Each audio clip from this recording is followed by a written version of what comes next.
باش تماشاوان هجا خلق كنوج هف بيفينا اركي بجارميا في حفتي او نرخاندنا روشا سياسي لكردستان سوريا لروجافاي كردستاني هروها امادكارين جبو جنيف سيغو نها لجنيف تيكرنج بو ويكيجي من فاناريا بريز جدعان علي نري بارتيا تشاكسازيا كرد لسوريا لحريم كردستاني موساد بخيراتي خير بنفس باس قالك ممنون موساد نها لروجافاي كردستاني روشا سياسي تشخونا غير درباز دبه تيقولن روش صار بيه او روشا سياسي صار بيه سدما في صار بني شيء ونهار روش تشاون نرخينا وفي سياسة مداركي اما روشا سياسية كردستان سوريا بشكل سوريا عام گشتی يعني دريش كرنا قيرانا سوريا ابو كتصالا بنجادا ورجيمي عمري قال لك دريش كر شورشين بهارة عربي ايغو دس بيكرن هناك بروجابون هناك مهابون وشار نظام بري هنجي هاتنا جوهرتن بري سوري خلق سوري بتفاي قال لك جشبينيك الجمع هبو انه اوجي وك فا دولتان وزو جوهرتن شيء بيونا جل مصالح يعني برجواندية دولي وبو ملعبك بو ساحك جاب بافچونا خلكي ووكا عرب بيجن تصفية حسابات لسر عردا سوري لسر حساب خونا سوري يعني في دريش كرنا بويرانجي هني يعني دسبيك إذا هقرتي بيرامة تبدا رئيسك الدنيا إذا درنتكت جيهاني تقولن بشار اكسباير بويا شرعية تاوي نمايا نزيك بويا دوراويت سوري دا نمايا يعني عمري ويكن بويا وخلاص بيتش يعني سيشار نظام هاتنا قهرتن سروكين دولتا بفيرانجي دقوتن معارضك زو هفدو قرتو تشيبو بشتغيريا معارضي تشيبو نزيكي صدو تشل دولتي بشتغيريا ائتلافي ذكرن وكون شش حفت كون قرت شيكرن هرجار الجيكي ايغو تشاوا بشتغيريا ملتي سوري ومعارضي اوبوزيسيونا سوري بكن دنا فينارا قش بينيك الجم ملتي سوري تبعي تشيبو الجم كرداب تايبتي انه افغو هارتن وزو تشيبي وامي بكفنا رو سورياك نودا امي جي خو ببينن ام وك كرد تشتخوازن سوريا نو سورياك نو دفي دستورك نو تدبي تيدا ورين فيساندن وتثبيت ببي هبونا كردا وك ملتكي وما في وي تشي تيدا جارة نوساوين أنجي جارة سركرنا ما فين كرد لسوريا بشرنجي جيب جيدبي إما نرينا ما أم دبيجن لغور قوانين ومواثيق دولي ليه دفي دسبيك دا دستورة سوريا نودا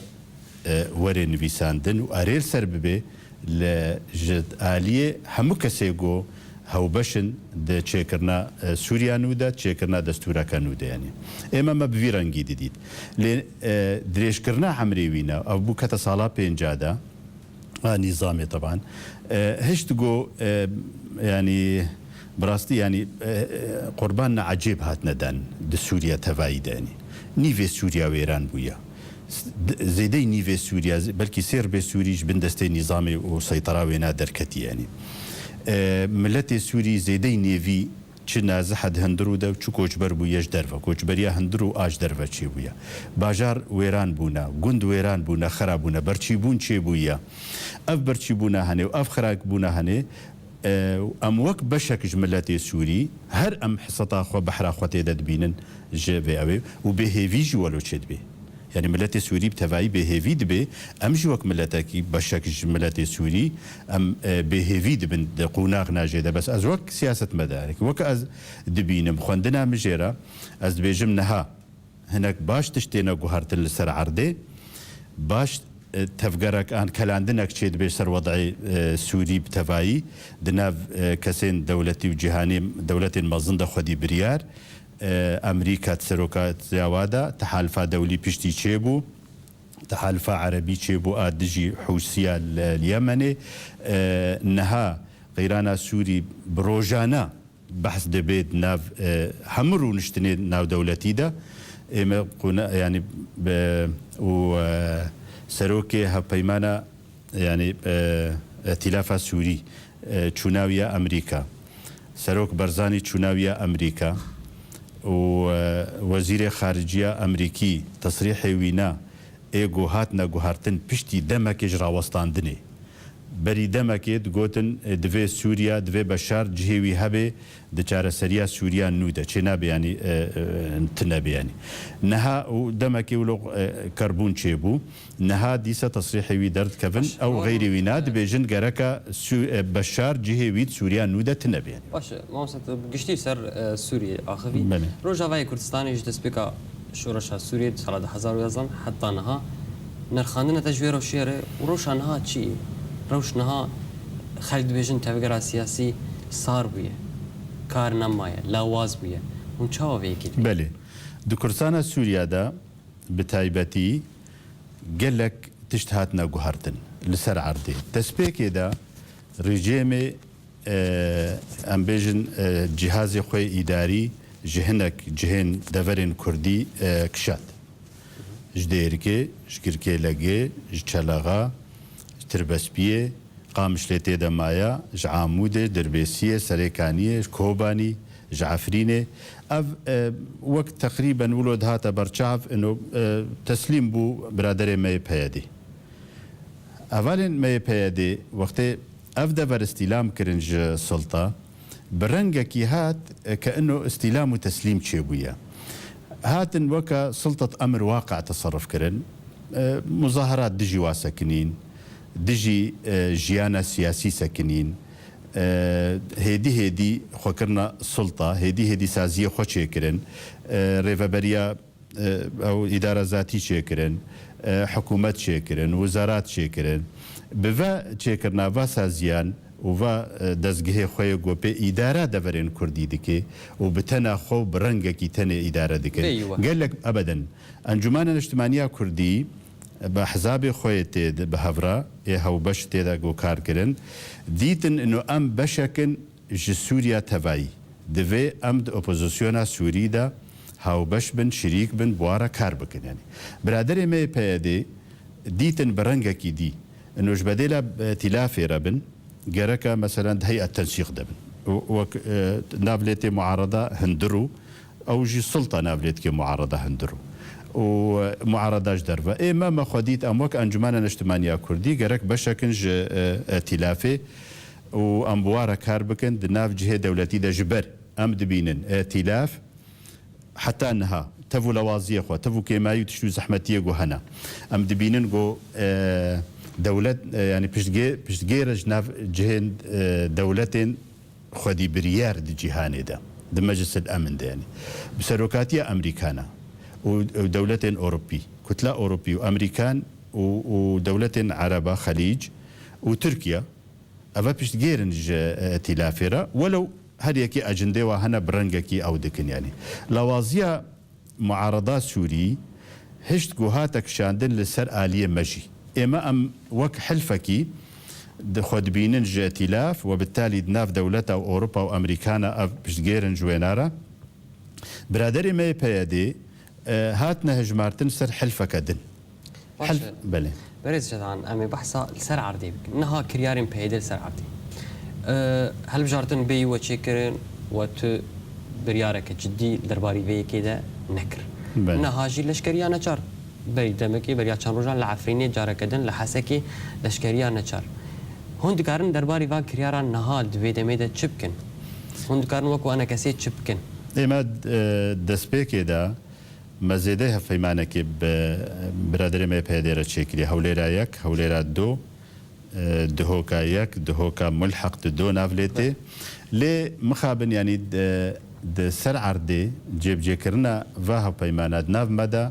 برادر ما بهدي وقت سلطة امر واقع تصرف دكن ام دغنا هندروي سوريا اعتراف باتشتناكن بتناخوا وقت سلطة امر واقع تصرف دكن وقت كرم كري نها دفري كردي طياري رجيمي لي ناخن وكا حمصي وكا حلب وكا ادلب وكا جندين شامي دردوري شامي وادرا لي بازدان وفالبونا قد هندرو دفرين كردي دا چه دبي بقل لكي مصطر جوادري دين يعني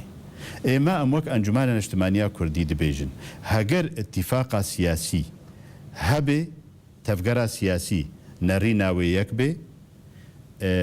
ڕێڤەبەریا وێناژ دەڤەرێ خۆڕە یەک بێ داخوازێ وێ یەک بێ دژمن و دۆستێ خۆش هەفتوو جدا بکێ زانبێ کیجا دژمنە و کیجا دۆست ئامەتیفاقی سەر بکن داخوازە مەد مافێ ملەتێ مەرە بچ ڕەنگی ئەم شرۆ بخوازن ئەم دوێ قوناغێدا ئەم و برادەرێ خۆی پێدێ دنەڕینێت خوێندنێت جێبجێکردنا عردی ئەوانە وەک سڵتت ئەمر واقع تشت هەموو کەتنە دەستێ وادایێنێ بە ئاریکاریا تەفاهمە نەقەباوە و ڕجێمێدە تەفاهم ناوادە هەیە حتى كيجا حدية حتى تشوف بشرنجية إما از وقت سياسة يعني وقت خواندنا من السياسي جو أمجي دستهلات بانا بلكي مجعبه خو قرتبانا جهناك النقاط هناك تشتي تفاهمات جو تشيد بن عادة إيد كفي الشردة بجا هفال إن ما خورتي ما ملتي ما لجور بريارين برادري ما يبيادي دهيلن جهة مطرسية تشيد بي درحتية تشيناكي مثلا لشكريانا شار ابدا درحتيه تشيناكي تشقاس خلق جواره دبيجي مديتي هفال نواجي جواره قوتنا وقتيا بتنا خو نقاش دكن دبيجن افناد راست مطرسيكي تشيتكي باشا هجرت دستهلاتي وت ببرياري خو يعني اريكاري دكي وانجي تشجيع دكي ملات جهه ترسيد جماعه تشيد بيك وبازن خورتي خدنا اليكي انا تشي قامش لي تشي دفرين كردي خورتي حجد صالي بي صالي نمر وادر اخوياتكن يان طالبه قطابيه خوينيد مكتبه كده او جيد مكتبه خد جي دفي تشوبي دفتر خدمه ستاند بي جبو امان ستاند بي نو بيشتي خوندنا خو خلاص كان او بي هري عسكريه بكي او نابكير اف تشتي بفيرنجي هني دبن دهيلي مطرسيكا زيده تشيد بي دهيلي جو ام وبالتالي جبري ده مناطق كردي جنقار جيم سرخوا تشتك بنيات تحتي اقتصادي تيدا تنبو فقيري دفري ما بري فقيرة بجا تفاي سوري خراب وضعينا نا الكتريك هيا نا ابوري هيا نا خضراتي نا شحنتي ريغرا زحمت بويا تامينا حدودا زحمت بويا چونو هاتنا شحنا وطرمبيلا زحمت بويا وبالتالي يعني تشتي جو بيداجي دبي قلكي بهايا بهابونك عجيب شي بويا وهاتنا سعر دولاري وبيابونا سعر ورقات سوريجي قلكي تاثير الملتي ماكرياون امي وان سر چاره سري درباري ويكي بس بشتي نابري باش ولی تماشاوان هجانا بركه كرد جاره كدن واحد كار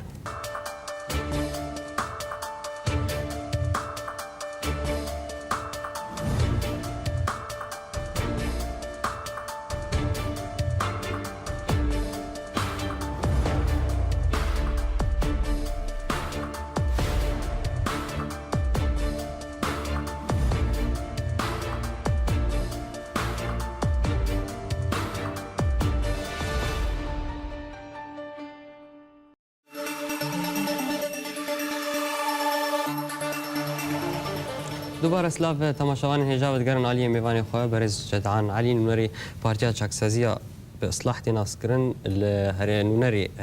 ویل هریما کردستانی برز بریانا بریم بحثاوی کت کر چهار سری درباری وی کت چیه حتی کنگی و پیدی و سابقه ونی بدنگ بمین ام نبیدنگن اما که انجمن اجتماعی کردی نبیدنگن بس نم نایوه معنی وقتی گو از نراج متفنگید وجه برای خدا انجي شريكي خدا ان ايجو خكري دستلات معنا وينا از بيدنگم دنگ خود جهين مي السياسي كاري خود كمل سر عرضي وكا برنامج مي سياسي جو عمل سرد مشن امكاري خود كن روجانا حوالي ما سازي ما منظمات مال سر عرضينا دندرو قامشو دفرين باشارين كردي حموا نوكا جو هناك دعاتات قارينو خلكي باصدي او نابويا حزبك نين الدنيا دو جو هناك نونري واناش درفانين جبو كاردكن اولادكن دسري وادا سروكي بيادي ايه او باش برادري مصالح مسلمه مستا نش طياره بياد بي ونش ترمبيلا بياد بي على طول دقره حقي ويناي وكاري خدكي كسي نقوتي والله بياديش دربا انا مجبرغو بيشبرغي وهنا جبرغو لشكر هنا جبرغو سازيه وانا هنا قياده وتراوت كد هندرو دجي كار بكي دربجك اي ماجي اموك انجمان اجتماعيه كردي انها مثلا امادي كاري خدكن جبو كونغري مي سياغول داربي وريدا مزراندن جواتن احزاب روجانه چه دبن روجه زيدي جارك الهف درونهن اف اشكالات وزحمتيه البيشيوانات خاصه بحث برادري مي بيدي ديك اف دجار سيجار دوباره ديك لي او برادري تقبل ناك تناك وك شريك باش. درباري ذيك تشبكي اما ام بري قناعتها ما از بيجم چما اد بيجم برادر ما بيدي بلكي هناك هبالنا سياسي دبينن انه تشت باعتبار جدابونك دنارين وخندين ده اما از بيجم بيدا نوك حزبك ديا جداي وغريبه بيدا جناف مايا حتى لو شعاري وداخوازي انها تشتكي كرديتي دا نبي حتى لو نافي تشتكي كرديتي دا نبي لبراي منا بسمامي منا خوارزي منا كريفي منا قنديه منا ايقو هفاليوا ام مجبوري هفن نابي برنگا كي جرنگا ام بفكرن انه امي خسرواره بقى فيزن ان جبرغو شعاري وفيرنگيا ان نافي وفيرنگيا دفي معناه نبرادري منا ونا اهلي منا ونا كسي منا بكن ام غيري انه مجبورن غيري انه اونا دستهلاتن فيدي وقتها ندستهلات وقتها ملاحق جالي سلطه وهرو وكادري وحمد حبساده بون وقتها سري يابون وقتها جدرفي سوريا بون ديسا مدديتن براي خو وهبالي خو ديسا نرينا ما نوكا بون ام انها جدابونا نرينا نمج هفدو قدكي باش بريز بروجي و فدراليزم جبو سوريا جبو كردستان سوريا جي او انا ديمقراطيه باندكن بله باش وني درباري ذي كده تشبكني اما ام دو فكرة جودان بله نها ام سوريا دا بشكل عام مثلا باوبوزيسيون سوري دا هنا كان الاوبوزيسيون سوري والكيلا كان مدرونهن ام بهافرا گفتگو دكن لسر جار سركرنا سوري ببچرنگي به وما في كردي تصور ناكن قلت بيجو كرد يعني نكاري تقبل بكي باش ما بس افكاسانا شوفينين باش ما بس اذا للرجاوي كردستاني از بحث رجاوي كردستاني كم از بحث عرب ويانجي بكاتي نناكم بحث رجاوي كردستاني كم اف مفهوم ديمقراطيه تشيه وخلق ديفيجن ناسنامه كردا جافدير ديفيجن ناسنامه كردا تيك ديشه اجي ولود بيجم اجي وكوانات بيجم شعار الامه الديمقراطيه تشتكي غريبه لسر كولتوري كردي لسر رامان كردي لسر داخوازي كردي لسر پرورده كردي تشتكي مد فيناده تنيا ام نابين تشتكي درست ومناسب اف حزباوانايا او مجبور اندفاع برخده بكن وشرو دكن وشاو خلكي خو بيرازي دكن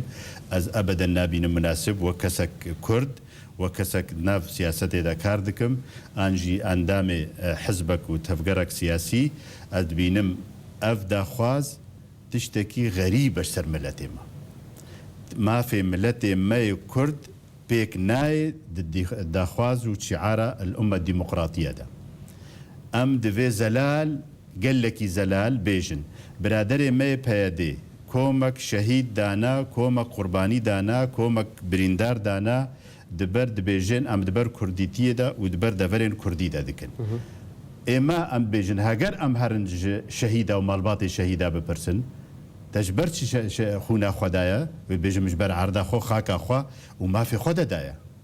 وهيج بير نابي قد بر امه الديمقراطيه دايا ابدا ما بس سياستك غلط ماشي ايمت قناعتها مدى اف سياسه نا كردايا انا تهري الولاصه استوردان نافوند هي دست نافوند هن نزان نكارمولو بيجم از بيجمنا التزام بالعكس يعني نمثلا دستوردان نافواده هيا لتركيا لسوريا لكرسانة عراقي لكرسانة ايراني لتدفري هي برادري ما شاغن باكاكي بفيرانجي باندكن يعني افا مسألة مركزية الجمعة باوريكا مركزي الجمعة شيبويا بري دمكي نولو بو دست بيكا جو باكاكي دست بيكر صالح هشتي وچارا ده وقت دست جگداريه كر و نزيكي 40,000 شهيد دبر كردستان دان على اساس كردستان كسر بخوا وباوريا واب سينوري جو دجمنا تشيكري ناي وراكن يعني كردستان كسر بخوا بيشتي واقص شهيده وبيشتي واقص امكي وتعبي وتعدي سه صالي خباتا جگداري كرن دجي نظامك قلك خراب وشوفيني ده تركيا ده هاتنا نهاد بجن ام خسريه وام ديمقراطيه راستي اما ام سياسي نبي شيء مناسب بحث خسريه كرم ورنسر جوين كونها اي ام دكريه جبو جنيف ديل دارخصن وي بيدي بنافي خسريه ديمقراطيك باش دار بب وانا كسيجي و شادك جدا تشاول في جنر حالي حاضر جنيفا سي نوك آية كيف الدوية وبتايبتي الدوية يعني نها راوشكارية تشاورية يعني تشاورية بل. أبدا يعني رنجي وي يقون هالدار بس خلكي دي برسن بيكاون تشتبينن وبقول لك كسيجو جور معلومات الجماعة قداري مهنا بهزارة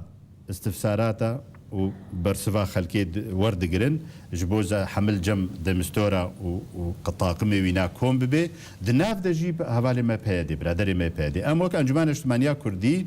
شخدنا في تلافي دا حاضر دبن دا هيئة سياسي دا هوالي ما اندام تيدا دكستي دا اندامن وكا بريجي امنا في تلافي دا جنيفا دوي دا حاضر بون واحتمالا مظنة قوشان دا كما كوميتا مياج تكلاياش دربا ايغو كاردكي وبتناخو بتشه نان اري بلي بتناخو ودنا ائتلافي جو بتناخو بتشه اي ودنا ائتلاف ده هيئة سياسية اي كوميتا مايا بيوندياش دربا او بنافي انجمان الاجتماعية وانا كسيتش بيشكي دي مسترابك اما ام نرينا ماد هندروي سوريا ام شو سوريا دبينن يعني اما بجن دفي قناغك انتقالي وكا مبادئ جنيفا يكي حكومة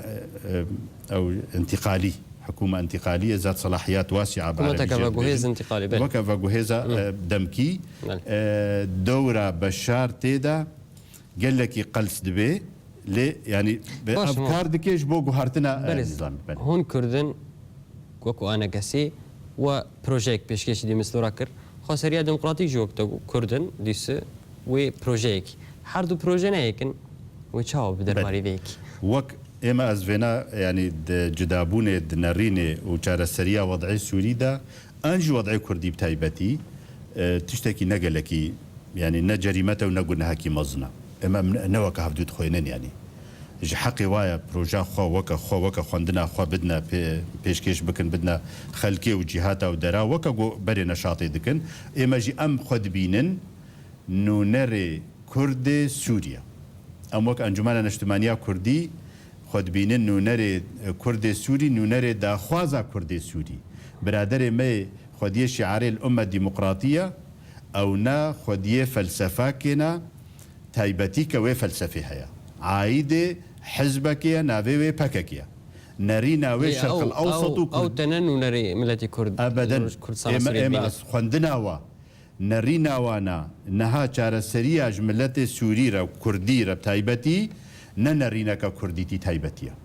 او نا اساسا خود بين يعني نرينا وجدابونا كعجيب هيدنا موانا دا نوك هفدوا بلكي او دبينن او درسترا او سالفه كديه يعني ليه تايبتيا نتوي تدتنا او نتوا حموا بالعكس شر هذا خوازا نتويتكن هر یک دبيجي دولتا كردي هر یک دبيجي آلار كردستاني هر یک دبيجي يعني رموز كردستاني او الدجي في كراست ام دجي في كي بردوام دراوستن ولو كودري بي لو كيجا قناغي بي لو الجم والكي دبري بي الجم كيبي امنرين خو داخوازي خو وك ملتك تايبت وكنتوك تايبت سوريا دا داخوازي ما بيل صار معصيب باش تعرضي بيجن جنيف سيجي وك جنيف يك جنيف دوي وك موسكو يك موسكو دوي دمبوراندنا يعني ممكنه افيك راسته نابجم راسته بس ممكنه خوندنا سياسي دنها ديارة جارة سريتشي دبن الجنب دولتين مظن أمريك بسروكاتية أمريكانا ودولة خليج وإيه إقليم منطقة دا وتركيا والسعودية تفاهماتي واي يقول برشعباتنا خويا كرنتش نيزيك بونا واتشي دبيج خوندنيرا أف احتمالك كو السر عرضي عمري بشار دهبيرك يمدي بشار دركت السر وينك وي دركت السر التلفزيون تشوفونا في جيش ياخذ المنطقة كدورة شامية بنظام الكودري بو شكلي وك شبحكي بو شكلي وي نئي رئيسا بو شكلي وي اي ترصيبو اي تعفش كستني بو شكلي وي اي بازداني بو بس اي مقناعتا رجيم درو خاندني تمام روخاندني بشون دفتقري يمكن حلول خوي قل لك مناسب راس احتمال باز ظهر ويروش خوش ببياننا نرنته حكما بجوهرتنا رجيما بشار ويروشا سوري راس تقوناغا كانتقالي درباس بدمكي هناك زحمتي وهبن أنا زانم ويشخاصي ديش بكي لحكما ويخوشتر ببسوريا. قالك سباس برز جدعان علي ونري بارتيا شاكسازيا كرد لسوريا الهريمة كردستاني كويرو تمارا بشتر. سباس. قالك سباس. بلي تماشوان هجا سباس بو وجي هرشادو بختاو.